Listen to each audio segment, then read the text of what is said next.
following Elon Musk's recent appearance on Joe Rogan's podcast, during which he smoked weed and drank whiskey while on the air. NASA Administrator Jim Bridenstine said the SpaceX CEO promised him he will not behave inappropriately in public again. Bridenstine has every right to be concerned. SpaceX, along with Boeing, has been tasked with developing transportation systems for NASA to fly its astronauts into space. Earlier this month, The Washington Post broke the news that NASA would conduct reviews of workplace culture in both SpaceX and Boeing following Musk's behavior on the Joe Rogan Experience podcast. While the National Space Agency refused to provide a specific reason for the audit, it hinted that it wanted to check if the employees at these companies were sober at work. Bridenstine told The Atlantic that the audits were done to avoid tragedies similar to those in NASA's history.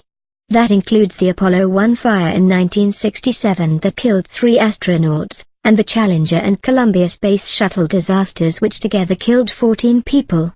He said that while technological mishaps were big contributors to these accidents, the workplace culture of the contractors could not be ruled out as a possible reason. Bridenstine added that he wanted to review the workplace culture in SpaceX and Boeing even before Musk smoked weed publicly. NASA's contracts with SpaceX and Boeing, both issued in 2013, require the contractors to maintain a program for achieving a drug and alcohol-free workforce.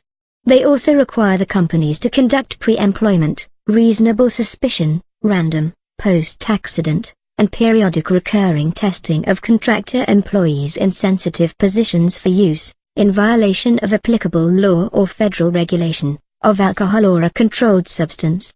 In this light, it is understandable why the NASA admin would condemn Musk's behavior on the podcast. Even if smoking weed was legal in California, where the Joe Rogan podcast was made, Musk's act may be seen as the CEO of SpaceX promoting a brand of workplace culture that's not in line with what's expected of his company as an aerospace technology business. While it is debatable if that would have any effect on SpaceX employees, NASA's intention to err on the side of caution is also valid, as the agency has the lives of its own astronauts to worry about.